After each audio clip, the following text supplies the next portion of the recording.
On today's episode of Gathering the Kings, I can explain to customers why they should use us. I'm good at the sales part of it. And to some degree, I'm good at understanding our team and what they're good at. But it was taking that step back to say, no one's happy killing ourselves to make no more in profit just to say that we're a bigger company.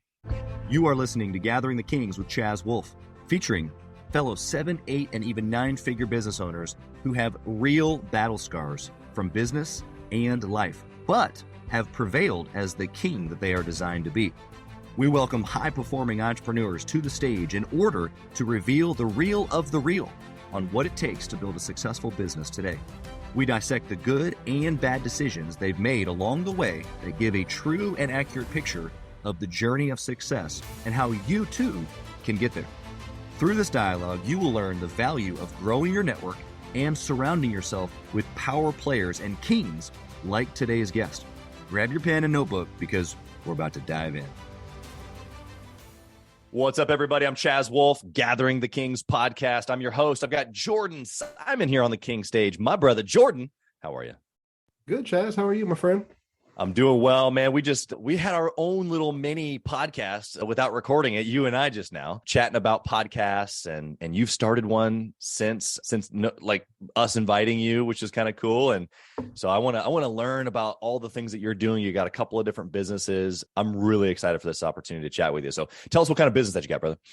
Yeah, man. Appreciate the invite. Happy to be here. But so it kind of goes way back. Growing up, my family, my dad worked in a plumbing company that was owned by my uncle at the time. Okay. And my dad was like a serial entrepreneur, right? So growing up, I would work with him doing plumbing calls. I remember doing calls when I was like 8 years old. Yep.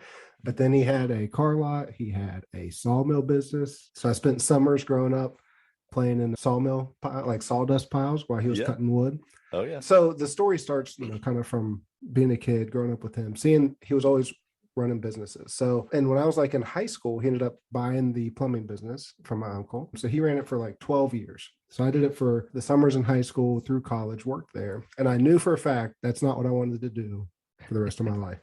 I knew I did not want to be, a plumber. So went to grad school, got a master's degree in accounting, worked in corporate finance for a few years. And then it kind of got to a point where my parents wanted to retire, wanted to take a step back. And the business, the plumbing business that we had has such a good name. It's been in that community for so long that, he was kind of looking to sell it, and there was, great value there. And we talked about it because I stayed involved even as I was in corporate finance, because we would talk about things, especially on the technology side, whether it be the website or, integrations with accounting and things like that. But I knew all these people that worked there. They'd been there for some 40 years, some 20 years. So like I grew up with these people, and the idea of a venture capital firm or even just another person coming and buying that business, and you don't then know what's going to happen to those people that you grew up with.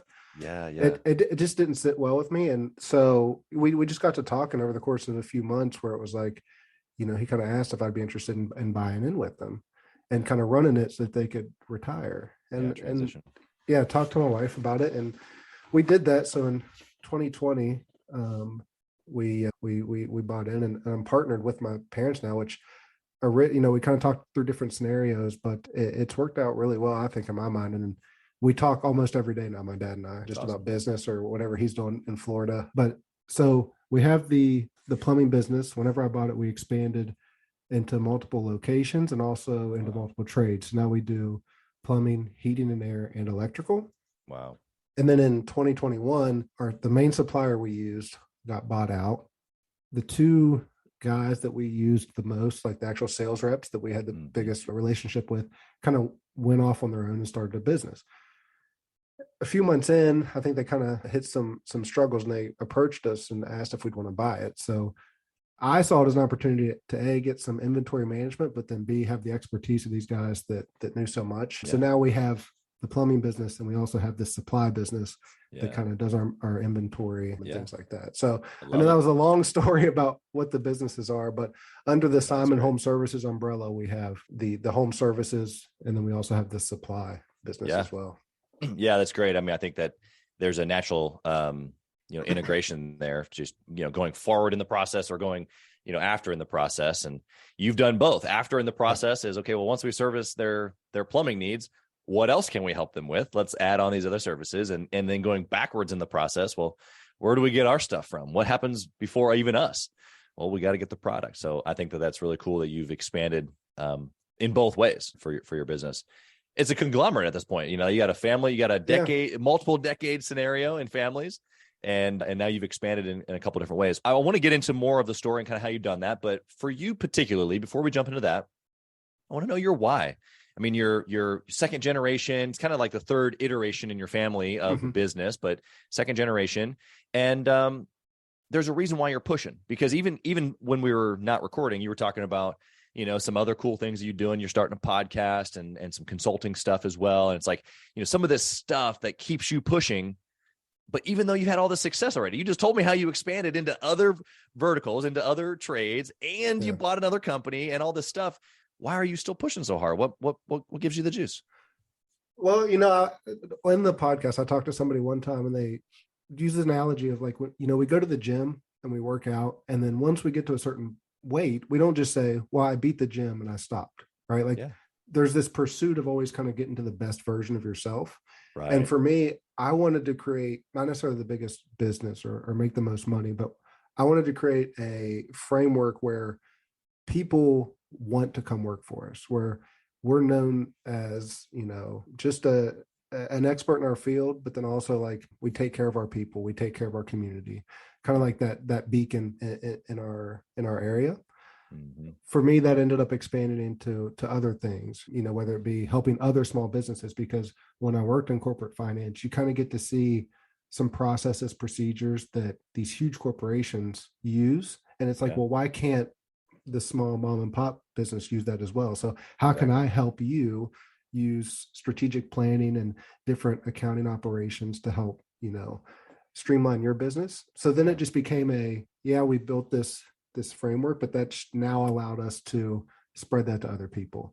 So that, from the podcast where we get to tell stories or hear stories from other people to share with others, to actually going to start, I didn't mention this earlier, but a training program as well. So there in West Virginia, there wasn't an accredited plumbing apprenticeship program in any of the trade schools. So I reached out to trade schools to talk about it. And it's like, I don't know, you can hit all this red tape. I'm like, well, I'll just do it myself.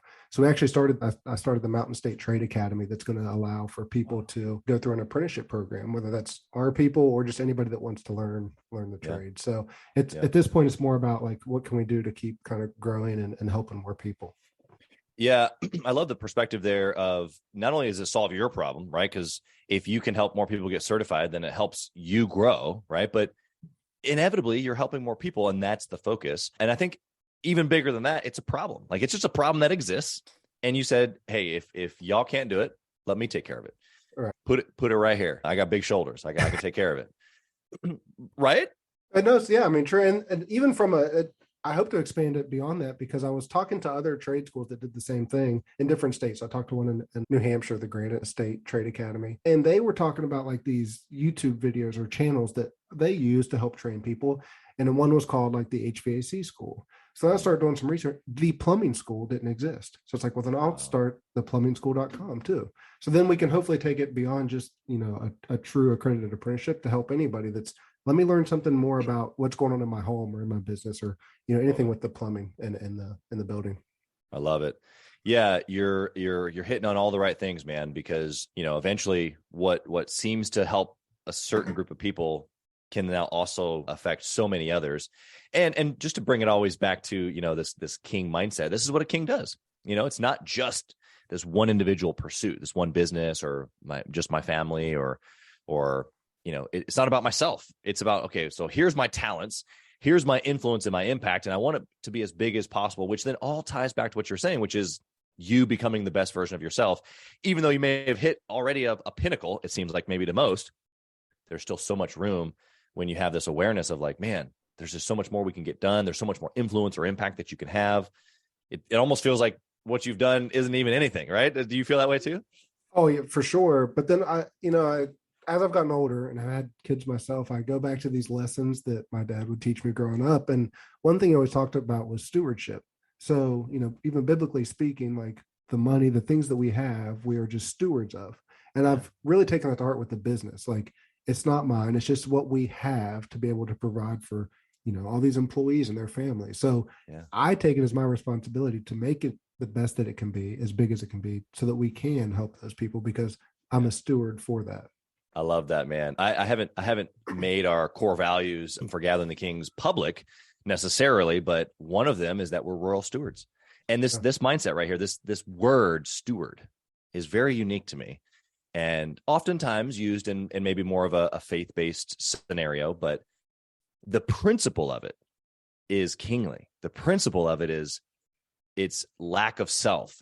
You have to think of others, which is the very heart of, a father or a king, a servant, right? Like, yes, I have this power and this authority, but I'm using it in the way to be able to help others. And that's what stewardship is. It's like, man, I've been given all of this, in this case, a business or influence or my son or a marriage or whatever, all these things that are connected to me, man, how can I then turn and do it well, take care of them well, push into them well, build them well, all of those things, right?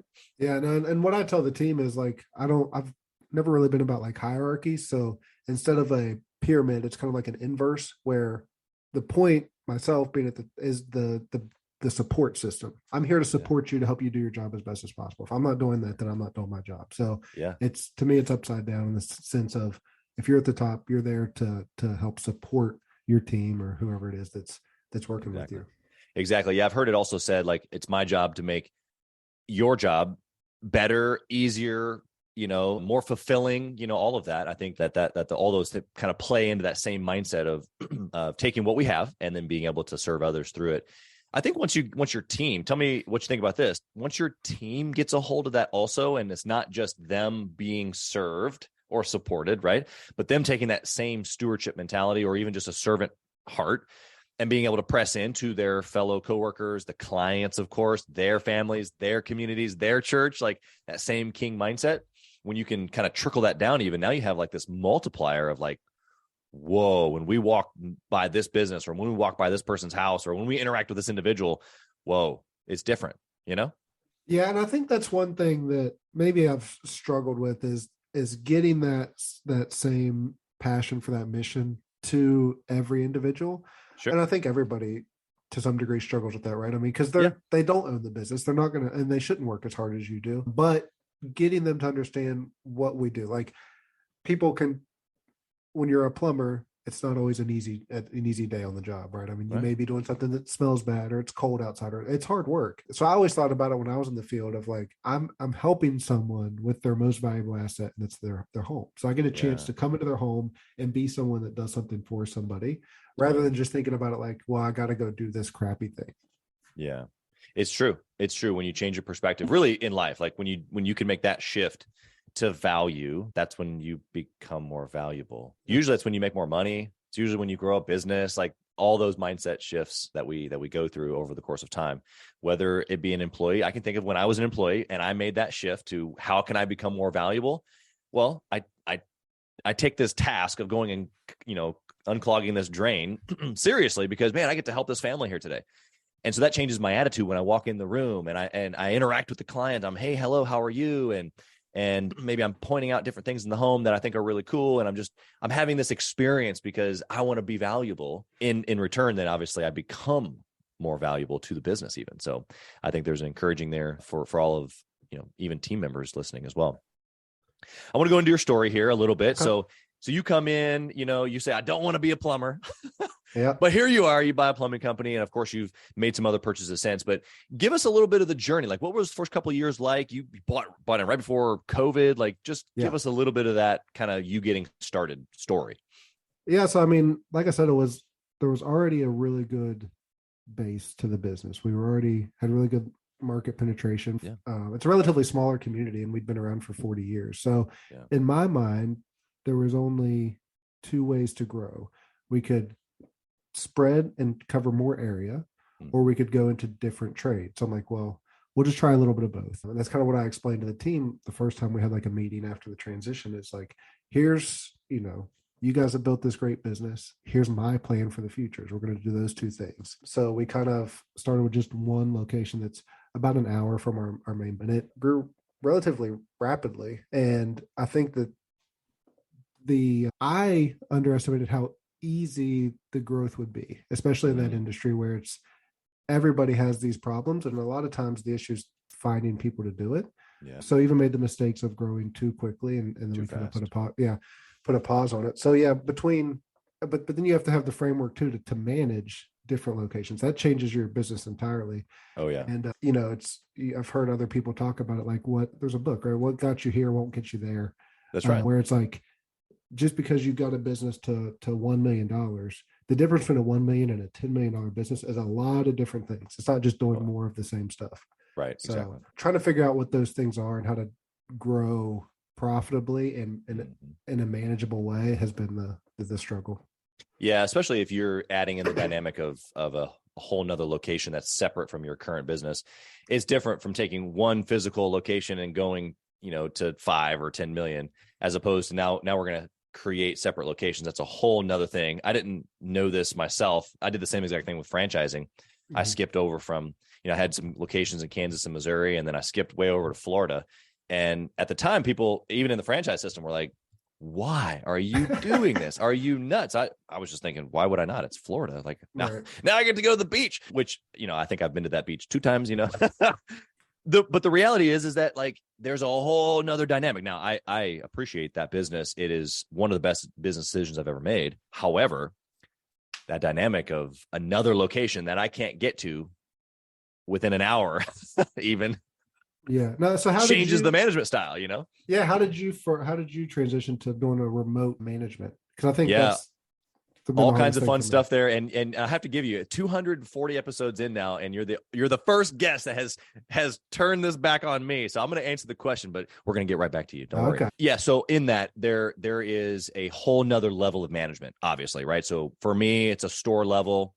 Same thing probably with a service company. You have to have some sort of an office manager or a GM, depending upon the structure of the business, of the physical location. And then I had a whole nother level of someone managing the individual managers. And so it's all it really is. We know this from corporate America, because that's, you and I both know this. You just keep going up, and you have a regional person, and then a director, and then the director of the directors, and then the VP, and it just keeps going. So that's probably the biggest difference. And then having systems, obviously, those things just become so much more important. Ways to track production, making sure that people have what they need to feel supported, all those things. But it just gets heightened because it's like, man, we're separated at a big level here. I can't just get you to you today, which is probably the biggest blessing at the same time. So I'll give this to you as well as all the other listeners.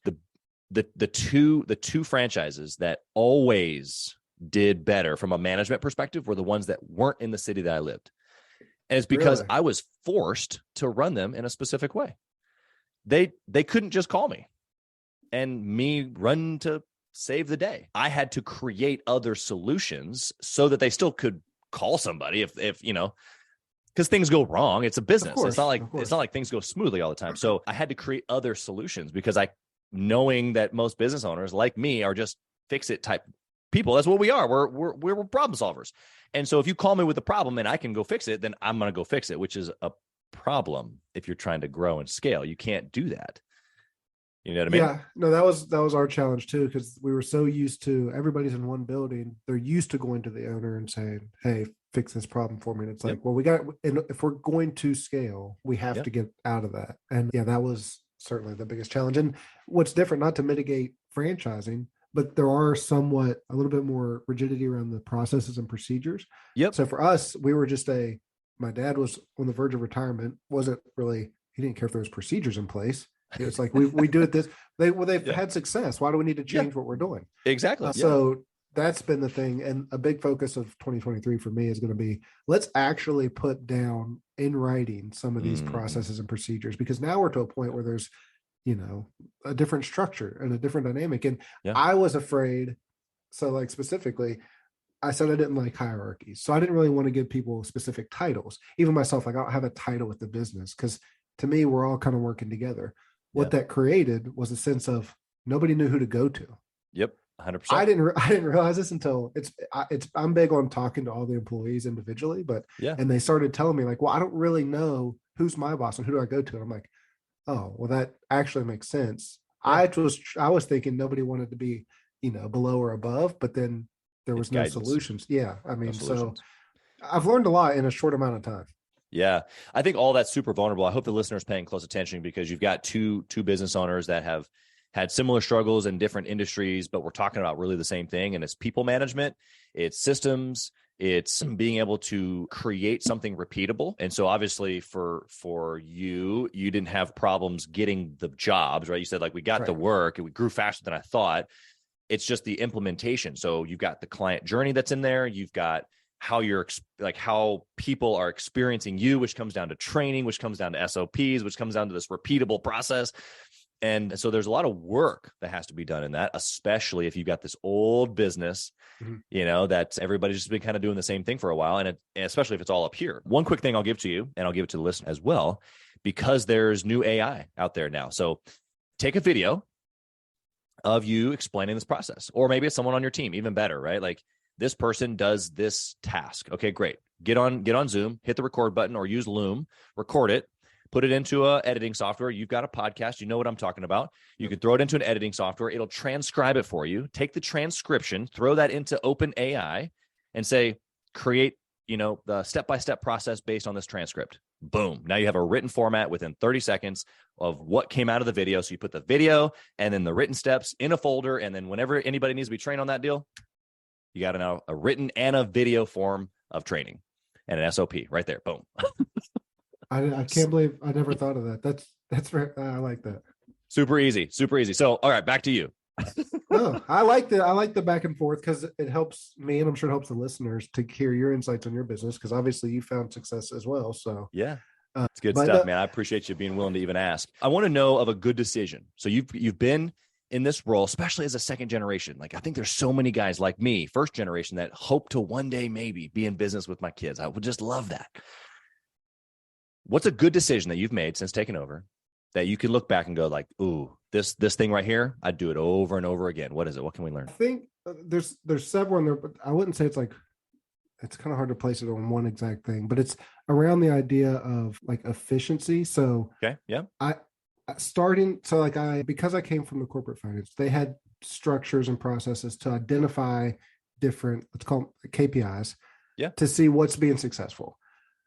We weren't doing that before. And one thing that I'm going to backtrack again here, but when I worked in the business, I always felt like, well, Dad should do things this way. Like, I could do it. It's easy to think that when you're just sitting in a different chair. And then once you own it, you're like, oh crap, I see exactly why. There's a lot of moving pieces here.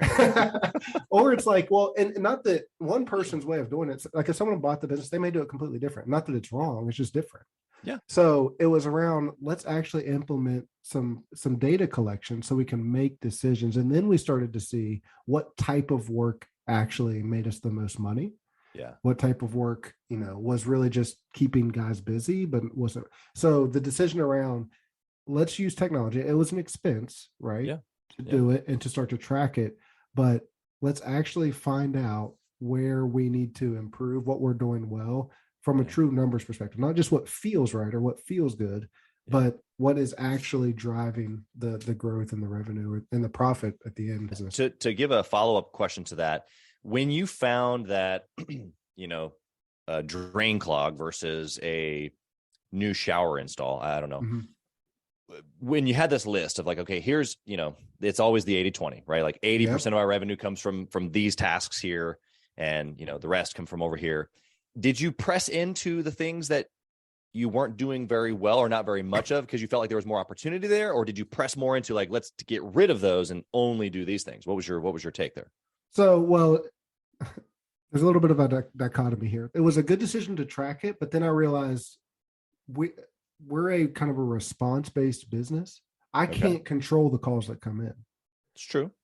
So what then I found was kind of applying the 80-20 rule is that 20% of the crews or the team was actually what was driving it. So yes, there is types of work and pricing structures and things like that can make a difference, but it's okay. Well, these guys, no matter what we put them on, they end up making more money than the other ones. So then it's like, okay, let's talk to them and figure out why that is. Is it Interesting. actually expertise? Is it motivation? What is it from these crews that makes them so, I mean, vastly better than others? And not that the other people aren't working hard. It may just be, the mindset around, making sure that everything's billed properly was a big one, or that all their time was captured. So there was several steps in it, but until you actually pull those numbers out, you don't know. Like, you have an idea of who's making you the most money, or who's, who's most knowledgeable just based on conversations, but then sometimes that's not necessarily who's actually. How does that translate to profitability? Yeah. Super good stuff. I mean, I hope that, again, that the listeners paying attention here, because you're given really, really practical things. And obviously, like you said, these take like an investment, whether it be in a software or even in time, to figure these things out. And then to know what to do with it, I think is, a whole nother thing. Well, that's where we talked a little bit about, I have these, the home service businesses, but that's why I kind of started that consulting business on the side. It was like, hey, there's all this insight that I got from the corporate world and from small businesses, that it's like someone that's just running, and maybe they're just crossing into that 7 figures, or they're kind of approaching it. You kind of are now going to start to need a team around it. And maybe you can't quite afford, to hire a CFO, but you can use someone, like myself, or there's other people out there, other technologies out there that can say, well, here's how you actually run these numbers. And then here's how you make decisions off of them. Yeah, exactly. Yeah. There's two pieces there. You got to know the numbers. And I think that's probably what most business owners know. Not that they know their numbers. They know that they need to know their numbers, even though they still don't. That's step one. But then step two, really the why behind knowing the numbers is so that you can make good decisions, right? Like, you can't, you're just, blind shooting out here if you don't know the detail. Well, you talk about this a lot in the show and in some of your posts, where it's like, if you're in the business all the time, right? Like, then you can't work on the business and help it grow, because then you just have a stressful job. The only way to kind of, even if you don't necessarily want to sell your business down the road, but if you ever want to be able to step back a little bit, you have to go through those policies and procedures. And I think the only way to actually know what those procedures and things like that could be is to understand from a numbers perspective the function of the business and what's working and what doesn't. So I think that finding that information is key, but it's hard to do. And I get that it's hard, especially when you're just starting out, or maybe at a level where you don't have office staff to dive into it, because you're just worried about satisfying the customer. Yeah. And I think that there's even, you made this point a few minutes ago, even the guy who's at the $1 million or $2 million or even $3 million, they've just never really dug into the numbers. They've just been hustling. Yeah. They've just been selling, and maybe their charisma and their leadership has just gotten them and their team there, which is fine. It's incredible, actually. Yeah. But now it's time to make decisions based on data as opposed to the whim, especially if we're talking about building something sustainable, something that's going to be around for the next 50 years, as opposed to, 5 months. And then now we're worried about a recession in 23, We've got to build something bigger than that. I want to know about a bad decision, something in the last couple of years that is just like, ooh, palm on the head. Don't want to do that again. What was it? I think that it was, and I touched on it a little bit, but around that, growing way too fast. And it was easy to do because we had all these calls coming in. So it was just like, well, let's just find people to fulfill it. So we bought vehicles, we hired people, and then you realize that those particular people, it's if you're just throwing people in and out, you have higher turnover. You have people that aren't bought into the mission, and then they're angering customers, or they're, I don't know, just doing things that aren't really on brand. It's a trickle. So, and I'll dive in a little bit more detail. So, we from 2020 to 2022 doubled in size. So in 2 years, so it's a 40-year-old business, but then we doubled immediately. Yeah. It was easy. I could double again if we wanted to, but after realizing the hardships of it, I'm like, we're not going to grow until we figure out these procedures and how we actually do this without being super stressed out. Yeah, exactly. And that's what prompted the training program too, is I want to be able to, let's hire people that want to get into this business and want to learn it the right way. And we'll have our own training behind that, rather than just grabbing people that, are just job hopping, and then we're putting them on a van, sending them to someone's house to do work that doesn't represent us in the way that we want. Yeah. So we ran across people that, ended up then leaving or starting their own, and then bad mouthing us, calling our customers. You just get involved with a bunch of people that aren't really what we wanted. So Just that push to grow, to have more employees, more revenue clearly was not the way to go about building something. Yeah. There's to use some king language for the listener again. I love kind of, going back and forth between reality and then maybe some fictitious story here, but it when a king takes ground, right? Like literally think of a kingdom and we send the army out and we're fighting against the battle or against the enemy and we take ground. Like back in the day, it was like, here's my ground, that's your ground. And we fight and I take your ground, and we take your supplies and your livestock and stuff, right? Like this is what happens. If I didn't then go after the next guy on the other side of you, and then the next guy, eventually the army gets tired and we run out of food and we run out of supplies and all the ground that we just had, nobody's farming it and nobody, like all the livestock is not well kept. And you just over and over and over again, just basically ruin what you've just taken over. And then you spread yourself thin and then someone comes and grabs you and swoops you up pretty easily. And so there's this understanding of taking ground and then cultivating, taking ground and then cultivating. And so I think if we have that poise of knowing kind of when to maybe turn off the hose, most business owners are like, look, man, I just need more clients. I just want to make more money, right? Because maybe they haven't figured out that steady flow, of prospects or calls. But if you've got that figured out, then it is the backside. You do have to cultivate. Otherwise, it'll just eventually implode, right? Yeah. And I think to some degree, we had at least in my experience, it's a little bit of an unfair advantage in that it's a smaller community. We grew out of a sheer lack of other competition, which isn't going to happen in Kansas City if you're trying to start a plumbing business. But I think you can still learn some of those principles, right? Like we didn't necessarily have to spend on the marketing to get the leads, but we did still have to focus on that cultivation. And that's the part where I felt like I was better at, I can explain to customers why they should use us. I'm good at the sales part of it. And to some degree, I'm good at understanding our team and what they're good at, but it was taking that step back to say, no one's happy killing ourselves to make no more in profit, just to say that we're a bigger company. Yeah. It's funny because you're right. There's ego around that top line, but eventually you realize it's not what you make, it's what you keep. It's a big difference, And you being an accounting, a master's degree in accounting, like like if it doesn't make money, well, what does it make? Stress? No, thanks. No, but you're right. It was around that ego of like, hey, now we have this many employees, or we're now this valuable of a company. And it's like, but are you really? If it's not, the right customers, that's one thing that we learned about is every customer, just like, and as you said, some people think, I just need more sales. I need more clients. I need more customers. But some of those customers, like we found, or they're not going to end up paying the bill, or they're just going to complain, or it's because they've called other people and had similar issues, and those people don't want to work for them anymore. Yep. So there's finding the right community to build the business within, and sometimes you gotta fire customers too. Yeah, that's right. So true. Okay, we're going to go over to our speed round here. I want to come at you with KPIs to the one that has an accounting background. If you could only pick one thing to track forever and ever, what would it be? I think it's profit. I mean, I sat on that question for a while, and I'm like, there are things that can help you make decisions to increase it.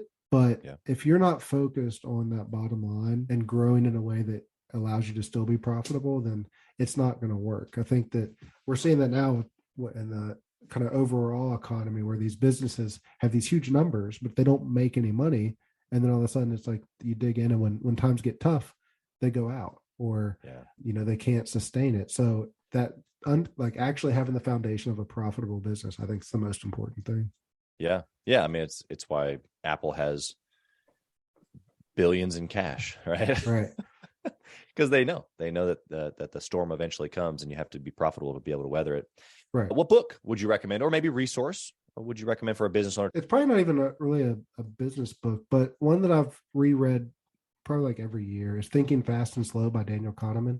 Okay. Just because it talks about the two sides of the way our brain works, where we make quick decisions, based on our subconscious that we don't even realize. Mm-hmm. And then when you take a step to pause and think things out. So just kind of starting to understand your subconscious influences and why you're making decisions can make you a better person, parent, friend, and ultimately a business owner as well.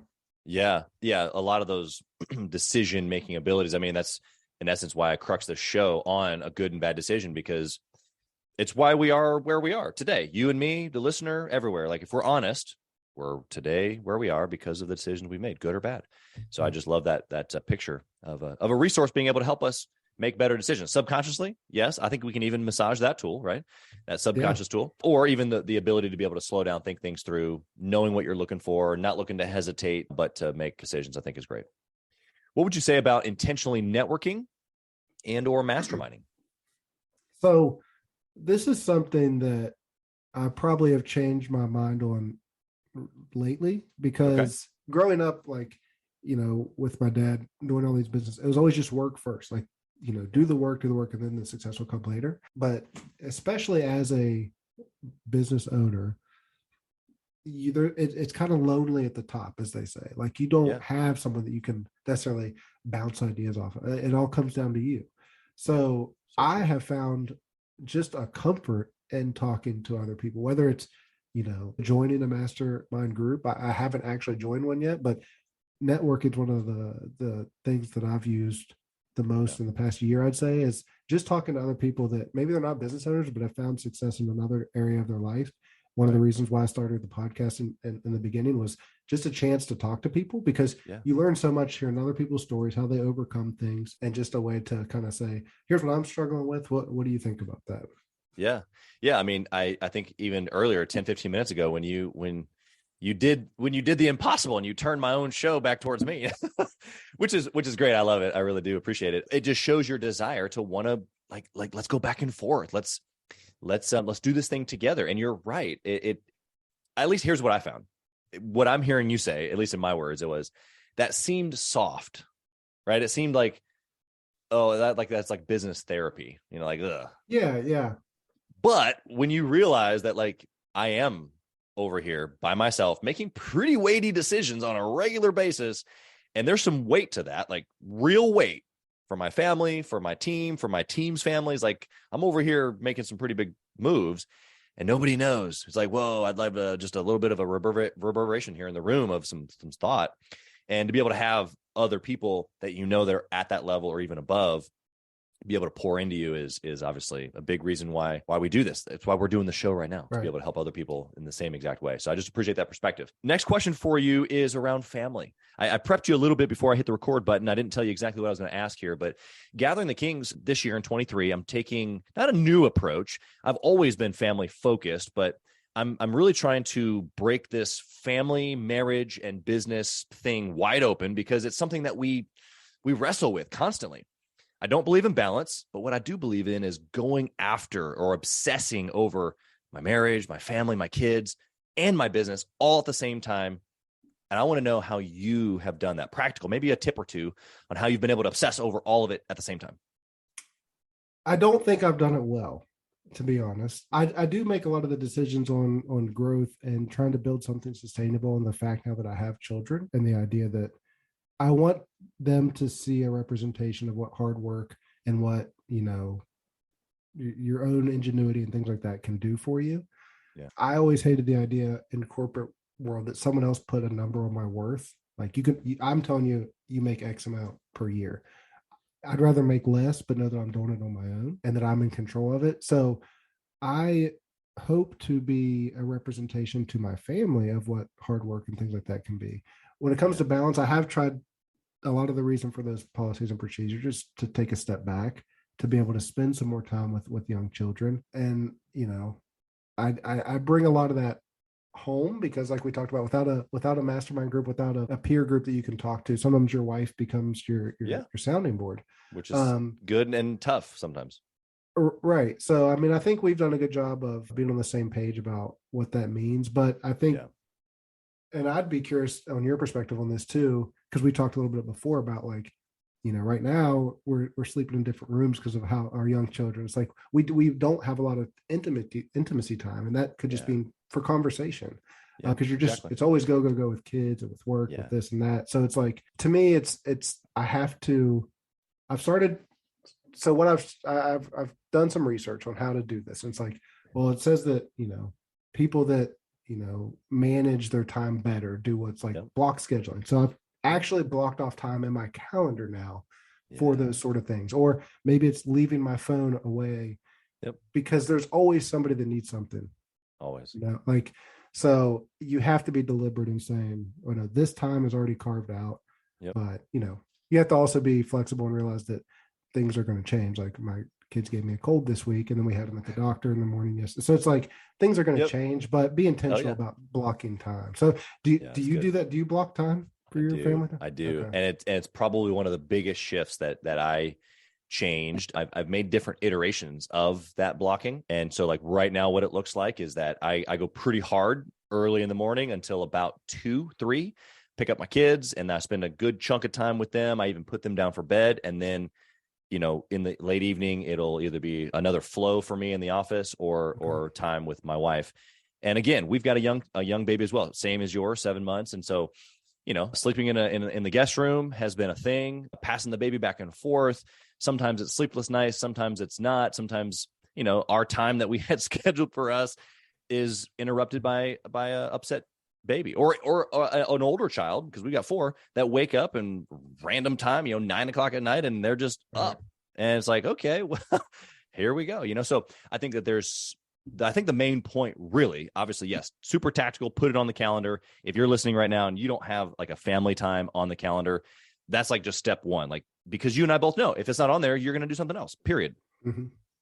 And then just knowing that, like, if you have it there, at least attempting to get done. But then there's this flexibility, kind of like you said.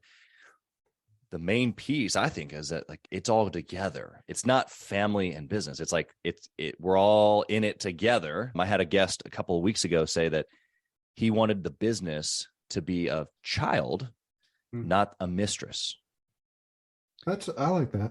From the perspective of my wife, from the perspective of my children, looking at a mistress versus just another kid. It's like, wow, well, yeah, like we embrace the child. That's part of the family. Like we know their name. We love them. They're part of the activities. We're part of their, like, we're in it together. It's not all about them. It's not, they're just only one of the children. But as soon as it becomes the mistress, it's like this thing over here that takes away daddy's attention, and we don't know them, and it's separate from us. And it creates this boundary, which I was just like, whoa, mind blown. Boom. Totally agree with that. What would you say to that? Well, no, one thing I think that is important for me to figure out, and I think would be really good for your listeners, is that there is not a right answer to this question. So like I've always been an early riser. So like even in college, I would get up at like 5 a.m, go to the gym, so now what I do is I try and set an alarm at, like, let's say it's 4, because I know that kids aren't going to wake up for another 3 or 4 hours. I can get a lot of things done. Yep. But that doesn't always work. So like I like to listen and follow like these motivational speakers, these, influential people, and they'll always talk about the morning routine, or this is what your day should look like. And it's like, that is good. And it's like, but then I always feel like, am I failing because I'm not getting up at 4? I'm not getting my workout in. I'm not eating healthy because we're running. And the answer is no. Like, you have to do the best with what you can. And I think as long as you are doing that, and, the relationship with your family and your team is not, devolving because of it, then do the best you can. But there is no one size fits all. It's about finding what works for you. Yeah. Well, it comes down to intentionality, right? So if you're intentionally seeking your family at the same time you're building a business, what I've said here recently, I've said this on a couple shows, is that I'm a builder, right? Like I literally get dopamine. Like I'm excited about building a business, building a team, like going after something, doing a marketing campaign, like let's go. But then playing Uno with my kids is like, I don't know. Right? Yeah. No. Like forget the game of Uno. That's not even what I'm talking about anymore. I get to build my child. Yep. What am I teaching them in the game of Uno or Monopoly or the cash flow game for kids, which we love? It's like, how I get to teach my 9-year-old about assets and liabilities. And so when we're on our way to Costco, she's like, Daddy, we're on our way to buy a bunch of liabilities. I'm like, yeah, you're right. Good thing Daddy's got some assets to pay for these things. But when you have that perspective of like, okay, it no longer is my identity of like that I'm a business owner or that I'm a dad, I'm a builder. And the builder gets to build businesses. I get to build children. I get to build my marriage, all this cool stuff. So hopefully that's helpful to you and to the listener as well. Thank you for your perspective there. I got one last question here for you, Jordan. I want to know, if you could whisper in the younger Jordan's ear, what would you say? I would say be patient and be grateful. Right. So one of the things I've been focusing on this year as well is gratitude and kind of being at peace with and being in the moment. So like part of that putting the phone away was, let me actually talk to the person that's here. Because even if that phone's here, subconsciously can feel that disrespect, that disconnection that you have from that conversation. But then around patience, it's like, I think we in society today, like there's nothing wrong with ambition, but like we talked about earlier, just because you see an influencer that has some course that they're going to teach you how to make $10 million with only working 2 hours a week, it's like, let's get some perspective. Like people work a long time to find success in life. So there's a quote that says, like, you will overestimate what you can do in 1 year, but underestimate what you can do in 10. Yeah. So kind of set more realistic goals about, in the short term, like just focus on maybe the habits and the processes that are going to build that long term, but you'll be very surprised where you are in 10 years. Because I always said I was going to be worth, like $1 million by the time I was 30. And it's like at 27, I didn't know how I was going to do that. But at 31, it's like, well, that was a low bar, So like things can change rapidly. And I think you just have to have perspective on doing things the right way, setting realistic expectations around it. Yeah, I love it. You said it right with the underestimating in a year, or overestimating in a year, underestimating in 10. I think for the listener right now, if you take away anything, I mean, Jordan's given you so much today, but that perspective of, hey, just keep at it. Like, and it's not even like it's a lowering of a standard. It's just the disciplines that are going to create, just keep doing those. Don't worry about the result. And there's plenty of influencers starting to talk about this as well. Alex Hormozy being one of them. It's like, look, here's the activity. Just right here, if you just do this longer than anybody else, that's what success ultimately comes from. So Jordan, you've been incredible. How can the listener find you? So number one, if they're just a business owner, they want to pick your brain, maybe they're a plumbing or HVAC electrical service type company and they need some like accounting, consulting, understanding numbers. Maybe they need to reach out to you for that type of service. How can they find you? Yeah, so you can find me pretty much any social media. So it's always like at jasimon.co. You can send me an email to jordan@jasimonco.com. But I mean, even if you just want to chat, I'm always open to it. Message me on LinkedIn, on Twitter, whatever it is, and love to hear what you're going through. And, maybe we can help each other out. That's awesome, man. I appreciate you being open, and we'll put all those links in the show notes as well. Blessings on your family, on your little newborn, and of course your other child as well, your marriage and your team, all that good stuff. And so we just appreciate you being here. Thank you for your time and giving. Thank you for being here. Appreciate it, man. Thank you. Thank you for listening to Gathering the Kings today. I hope that you were able to pull out a few nuggets to go apply into your business right away. More importantly, though, I hope that you're realizing that it takes more to be successful than just being by yourself, doing it all on your own, carrying the weight all by yourself. What I have realized, not only in my own journey from multiple businesses and multiple different industries, and now interviewing literally over 200 or 300 other very successful 7, 8, and 9-figure business owners, is that it's tough to do it alone. And so Gathering the Kings literally exists to bring together successful entrepreneurs. In fact, we are putting together 1,000 kings, specifically who are grateful but not done. We're intentionally assembling kings who fight tooth and nail for their business, family, and communities. And here's what we believe, that in the pursuit of excellence in those areas, that it ignites within us the responsibility to govern power and forge a lasting legacy. So if that relates and resonates with you, and you know that you need people around you, sharp, qualified, other very successful business owners, I want you to go to gatheringthekings.com. I want you to take a look at what we're doing and see if it makes sense for you to be part of our pursuit to 1,000 kings. Talk soon.